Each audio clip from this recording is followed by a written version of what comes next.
네, 트럼프 2기 행정부 출범에 따른 정책이 어떤 영향을 미칠지 2부 이어갑니다. 사실 트럼프 2기가 출범하면 미국의 인플레이션을 자극할 가능성이 높다. 이런 예상이 많았습니다. 만약에 보편 관세라든지 관세가 확대되면 그게 다시 물가를 자극하지 않을까 했는데 그렇게 물가를 자극하면 금리에도 영향을 미쳐서 그게 환율에도 조금 영향을 주지 않을까. 실제 오늘 약간 달러 가치, 원달러 환율도 조금 움직임이 있었습니다. 주원 실장님 조금 이 트럼프 취임사 관련 얘기가 나온 후에 원달러 환율이 조금 내렸죠? 예, 살짝 내렸는데요. 예. 사실 뭐 여러 가지 요인이 좀 복합적으로 작용한 것 같고, 예. 우리 금통위에서 뭐 동결한 것도 하나의 원인이고, 음. 그리고 이제 미국의 인플레이션, 그러니까 트럼프 플러스 인플레이션, 그래서 트럼플레이션. 예. 이게 이제 핵심이 세 가지인데요. 예. 하나는 이제 관세를 인상하면 관세. 미국 수입 물가가 올라가게 되죠. 예. 그게 결국은 이제 국내 물가를 올리는 요인. 두 번째는 이제 감세. 즉 감세. 세금을 깎아준다는 얘기는 뭐 미국 정부라고 해도 그래서 땅을 파서 돈을 만드는 건 아니기 때문에 연준에 빌리든 국채를 발행하든 예. 해야 되기 때문에 그게 결국은 이제 시중의 달러 유동성을 높이고 그게 물가를 올리는 요인. 그리고 마지막으로 오늘 이제 캐나다하고 멕시코에 대해서 관세 얘기를 한 거는 사실 이제 불법 이민과 마약 문제인 거죠, 시급하게. 그렇죠. 그러니까 이유는. 불법 이민을 막겠다는 건데 사실 미국 노동시장에서 불법 이민자들이 차지하는 비중이 되게 높습니다. 그 말은 이제 노동 공급이 안 된다는 거죠, 미국 노동시장에. 싼 노동 공급이. 그러면 임금이 올라가거나 지금의 고임금이 지속이 되고, 예. 요게 세 가지가 이제 미국의 물가를 높인다는 건데. 예. 세 가지 중에 가장 우려되는 포인트가 사실은 관세였습니다. 관세. 예, 관세. 이게 미국 의회 예산처 분석에 따르면 만약에 이제 아무런 관세 인상이 없을 때 지금 현행으로 갔을 때는 2025년 물가 상승률은 2.4%. 네. 그러니까 2024년에 3.2에서 2.4로 떨어지는데 만약에 중국에 대해서 60% 관세를 때리면 네. 2025년에 4.4%. 오. 그리고 보편 관세 10%를 때리면 보편 관세 효과만 3.7%. 네. 그러니까 올해 요번에 이제 취임사에서 밝혔 그 내용을 보면 중국 얘기 없었고요. 예. 보편 관세는 아직 모르겠다고 했잖아요. 예. 아직 이제 준비가 아직 안 돼 있다 그랬죠. 그렇다면은 이제 그런 걸로 인플레이션에 대한 우려는 살짝 좀 꺾이지 않았나 그런 생각이 좀 듭니다. 예, 그런 살짝 꺾이면서 달러 가치도 약간 내렸고 원달러 환율도 우리 원화 가치가 올라가는 원달러 환율 하락이 일어났는데 트럼프 대통령의 취임사에서 이제 인플레이션을 잡겠다, 물가를 안정시키겠다고 하면서 강조한 게 석유와 가스 시추 확대입니다.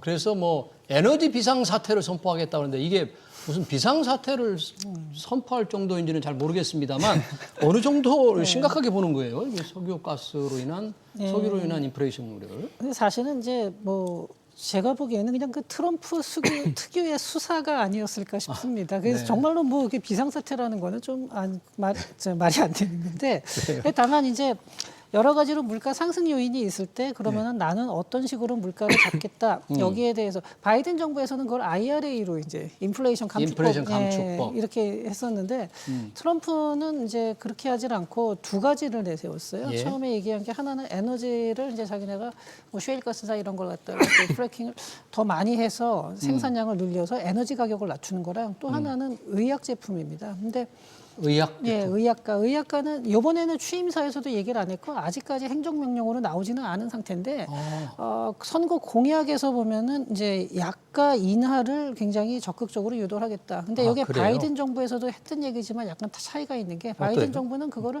보조금을 줘서 이제 그 IRA의 형태로 해서 보조금을 줘서 약가를 낮추겠다라는 거였고 소비자들한테. 근데 네. 트럼프는 그게 아니라 글로벌 제약사들을 글로벌 제약 수준하고 맞도록 경쟁을 시켜서 미국의 약가를 낮추겠다 이런 얘기를 했어요. 예. 그러니까 그 얘기는 뭐냐면은 결국 복제약 시장을 확대하겠다라는 거거든요. 복제약 시장을 예, 확대한다. 예. 그러면은 사실 이 부분이 우리나라한테는 또 약간 기회가 될 수 있는 부분인 게 우리나라가 네. 바이오시밀러라든지 뭐 CDMO 이런 쪽으로는 상당히 그 경쟁력이 있습니다. 그렇죠. 예, 그렇다면은 우리나라의 이 바이오 그 복제약이 굉장히 많이 미국으로 지금 들어갈 수 있는 그런 기회가 열리는 건데 다만 한 가지는 이 의약품이라는 것 자체가 의약 산업이라는 것 자체가 규제 산업이기 때문에 미국의 규제라든가 이런 부분들로 철저하게 지금보다 빨리 분석을 해서 아마 뭐 업계에서는 이미 하고 있을 거로 저는 생각을 하고 있는데 거기에 맞춰서 미국에서 이제 빨리 이제 판매를 대량으로 할 수 있는 그런 여건을 만든다면은 저는 이 부분은 우리나라가 단순히 복제약을 만드는 것뿐만이 아니라 실험하고 위탁 생산을 하는 능력이 우리나라가 거의 세계 최고 수준이기 때문에 예, 그러니까. TSMC 같은 기업이 반도체에서 자기네가 자체 설계를 하는 게 아니라 설계를 위탁 생산하는 거거든요. 생산만 하는 거죠. 파운드리죠. 근데 바이오 쪽에서도 약간 그런 식의 그러니까 파운드리 개념이죠. 이게 바이오 시밀러 쪽으로 해서 간다면은 네. 우리나라도 이쪽에서 상당히 큰 기회를 잡을 수가 있을 걸로 보입니다. 다만 네. 빨리 그러니까 준비를 해야 될 걸로 보이고요. 우리나라 제약회사들 바이오시밀러 그러니까 여기 인플레이션 얘기하다가 넘어왔는데 어쨌든 네, 지금 약값을 낮추고 예, 석유값을 예, 낮춰서 인플레이션을 잡겠다는 미국의 정책인데 그중에서 약값 인하의 부분에서 우리 산업의 기회가 될 수 있는 부분도 있겠다는 말씀이신데 미국이 그만큼 이제 인플레를 잡는 게 중요하고 그에 따라서 연준이 과연 이제 기준금리를 얼마나 내릴지에 영향이 있는데 유가가 조금 정말로 안정이 된다면 좀 내려간다면 인플레 우려도 조금 우리가 놓을 수 있다 이렇게 조금 안도를 할 수 있을까요 실제로?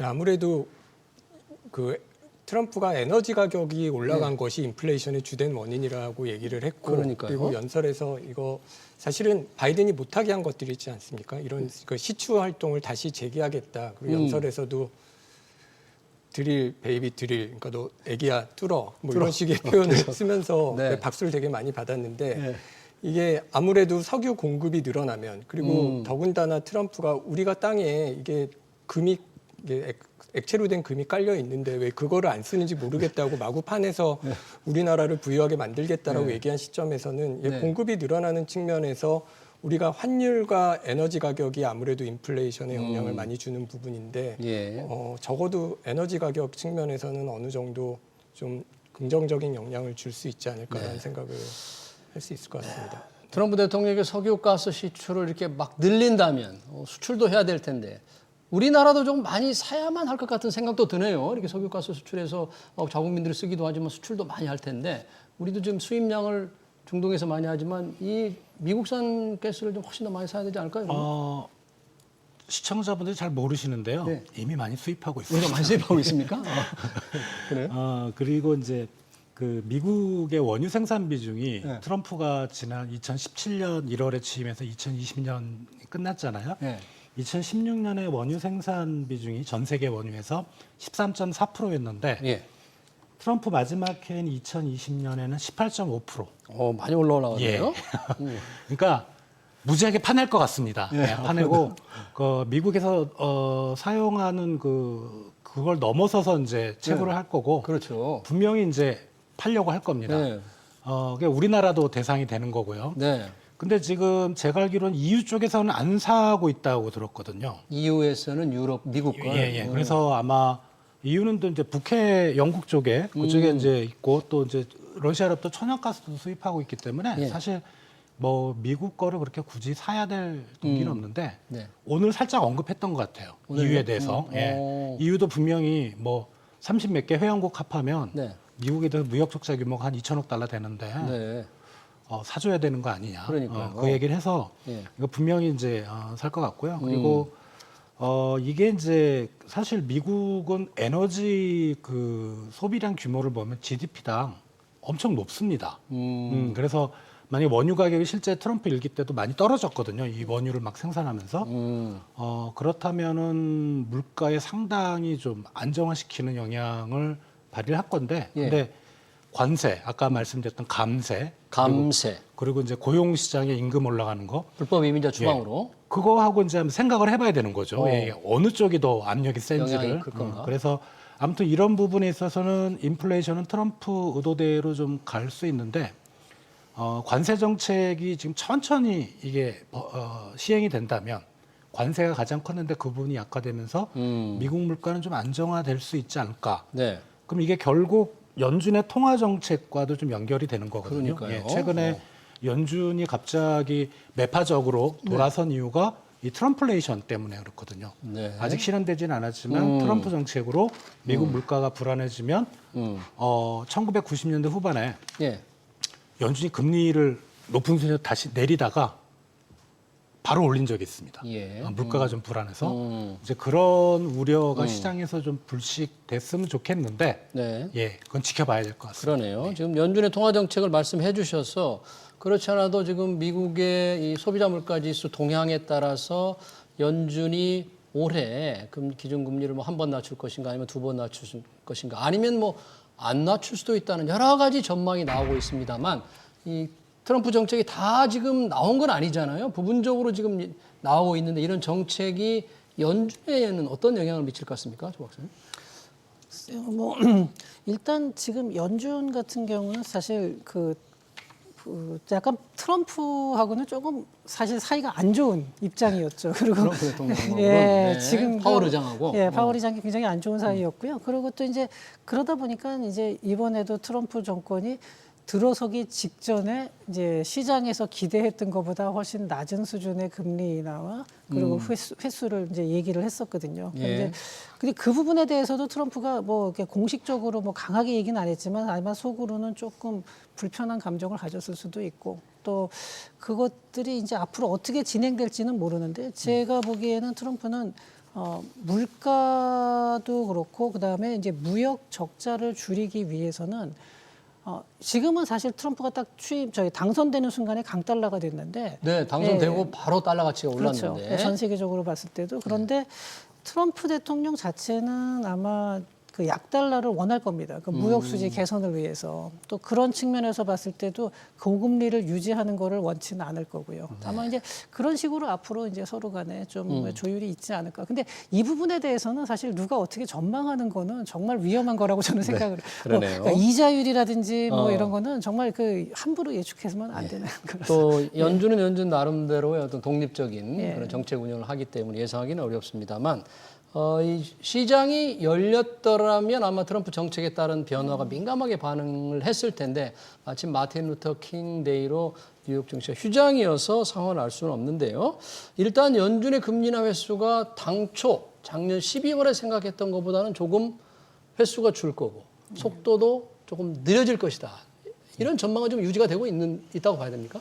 예, 일단은 그 트럼프의 정책이 인플레이션을 자극할 뿐만 아니라 이게 불확실성이 큰 상황에서 예. 인플레이션이 어떻게 나타날지를 모르는 상황에서는 데이터를 보고 하려고 생각을 할 거고요. 그리고 그 연준이 이렇게 좀 속도를 줄이게 된 것은 인플레이션에 대한 우려도 있지만 사실 미국의 경제가 너무 강합니다. 사실은 경기 상황이 너무 작년 좋다.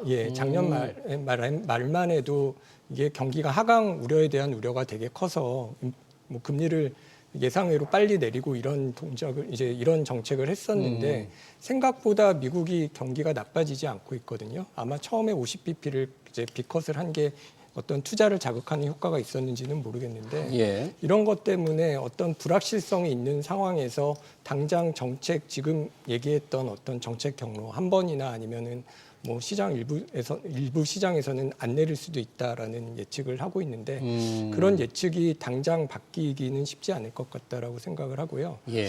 그리고 단기 금리에 상관없이 사실은 장기 금리가 움직이는 데 주목할 필요가 있습니다. 장기 금리? 우리가 연준에 대한 정책을 볼 때는 사실 기준금리와 장기금리가 같이 움직여서 시장금리가 결국은 기준금리에 따를 것이라는 가정을 하고 보는 건데 이 트럼프 사태에 나타나고 있는 것들은 기준금리를 연준이 내리기 시작한 시점부터 오히려 10년 국채금리는 계속 올라왔거든요. 장기 금리는 오히려 올라간다. 예, 이런 측면에서는 사실 우리가 연준이 아무리 금리를 내리고 트럼프가 아무리 기준금리를 내리도록 종용을 해도 그게 오히려 인플레이션을 자극한다면 미국의 장기금리는 오히려 올라갈 수밖에 없기 때문에 그런 측면에 대해서 고민을 좀 해봐야 될 것 같습니다. 미국의 장기 금리, 연준의 기준금리나 못지않게 훨씬 중요한 장기 금리 추이를 조금 주목할 필요가 있겠다는 게 우리 이윤석 교수님 얘기고요. 이 트럼프 당선 때부터 주목을 끌었던 게 가상자산입니다. 가상자산, 뭐 친화적인 대통령이다. 비트코인을 전략 자산으로 뭐 비축하겠다 이런 얘기까지 했는데 그래서 그런지 트럼프 취임을 계기로 비트코인 가격이 10만 9천 달러를 돌파했어요. 그런데 갑자기 또 취임사에 별다른 얘기가 없다. 그러니까 10만 2천 달러로 떨어졌는데 취임사에서 좀 한마디 했을 법한데 조원 박사님 보시기에 왜 아무런 얘기가 없었죠? 네, 저도 참. 예, 네. 말씀하시죠. 아니 지금 먼저. 네, 말씀하세요. 그 GOP 플랫폼 그 공화당 공약에 보면은 네. 디지털 자산이 한 파트로 아예 빠져 있거든요. 네. 뭐 중앙은행의 디지털 화폐 설립 반대하고 비트코인 채굴권 옹호하고 모든 미국인이 디지털 자산을 보유하고 자유로운 거래를 보장한다. 근데 취임사에는 가상 자산 디지털 화폐 용어조차 없습니다. 그러니까요. 예, 그런데 이게 이제 트럼프 취임 전에 보면 2024년 연간으로 보면 S&P 500이 25% 수익률을 냈는데 네.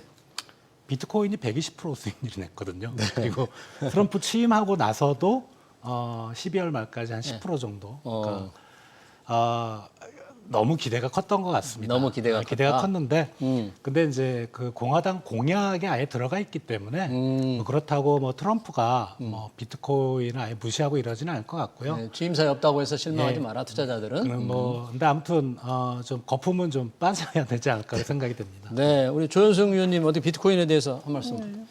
글쎄요, 저는 이 부분에서 제가 주원 실장님하고 약간 의견이 다른데 예. 저는 거품이 빠지는 게 아니라 지금 상태에서 아마 이번 트럼프 정권 동안 지금 굉장히 그 폭등을 할 걸로 예상을 하고 있습니다. 폭등할 걸로? 예, 비트코인은 왜요?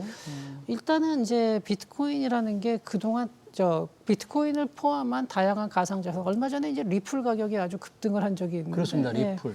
그것도 이제 그동안 여러 가지 규제 때문이었거든요. 행정소송 SEC에서 소송이 들어오고 이런 것들이 굉장히 많았었는데 그런 것들이 이제 풀린 거죠. 그러면 미국이 규제가. 이제 전략자산으로 비축하겠다 그러면 어차피 비트코인의 그 총량은 딱 정해져 있는 공급량은 정해져 건데 있으니까. 지금 뭐 점점 저 채굴이 어려워지는 상황에서 각 국가별로 이제 전략자산으로 해서 말하자면 법적인 리스크가 완전히 사라졌다는 거예요. 근데 그렇게 되면은 이제 그동안 약간은 투자를 소극적이었던 전통적인 금융기관들이 매입을 하기 시작해요. 예컨대 뭐 JP 모건, 뱅크 오브 아메리카, 체이스 맨하탄 이런 데서 본격적으로 매입을 시작하고 거기서 한 발 더 나가서 미국에서 연금 400일 연금이 움직인다 그러면요. 전 세계 연금이 움직인다 그러면 지금 나와 있는 비트코인의 물량으로는 이게 물론 이익 실현을 하는 물량도 있겠지만 그건 충분히 치고 올라갈 수 있는 물량이기 때문에 저는 아마 거품이 빠지기보다 오히려 지금이 저는 더 낮은 단계라고 생각을 하고 있는 그래요. 아마 입장입니다. 우리 주원 실장님도 당장은 이제 단기적으로 좀 거품이 빠지고 있다 뭐 이런 평가 예. 아니었을까 싶네요. 네, 맞습니다. 네, 전체적으로는 이제 공급량이 적은 상태에서 만약에 다른 국가들도 전략자산을 보유한다면 우리 이윤수 교수님 마지막으로 좀 비트코인 가상자산에 대한 어떤 의견이나 뭐 오늘 밖에 내 의견 좀 말씀해 주시죠. 그 트럼프는 취임사에서 얘기하기보다는 실리를 취했다고 생각을 하는데요. 그 전날 그 트럼프 밈코인을 발행해서 그러니까 밈코인. 그리고 재밌는 거는 그 다음에는 또 와이프가 그 네. 멜라니아 여사가 부인도 또 멜라니아 밈코인을 여사까지도 했어요. 출시하지 않았습니까? 네. 그게 그래서 행동으로 우리는 이런 걸 한다라는 걸 보여줬는데 이게 문제가 좀 많을 것 같습니다. 뭐 이해충돌 우려도 있고 대통령의 어떤 약탈적인 투기를 유발한 것도 있고 더군다나 뭐 CI 디지털이라든가 뭐 월드 리버티 파이낸셜 이런 건 트럼프 회사인데 이런 것들이 뭐 어떤 비트코인이나 가상화폐의 어떤 규제 완화로 혜택을 보는 게 분명하기 때문에 네. 트럼프가 장사하는 사람 입장에서는 자기 회사가 망하는 일은 하지 않을까라는 생각을 조심스럽게 지켜봅니다. 네, 잘 알겠습니다. 뭐 가상자산에 친화적인 건 좋습니다만 가족들이 아주 밈코인을 다 일제히 발행해서 하는 거는 조금 다시 생각해야 될 것 같은데 관련 토론을 여기서 마쳐야 될 것 같습니다. 제47대 대통령 도널드 트럼프의 정책 관련 얘기, 우리 한국 경제에 미치는 영향까지 토론 여기서 마치겠습니다. 지금까지 세 분 수고해 주셨는데요. 이윤수 서강대 경제학부 교수, 조현승 산업연구원 연구위원, 주원 현대경제연구원 경제연구실장이었습니다. 감사합니다.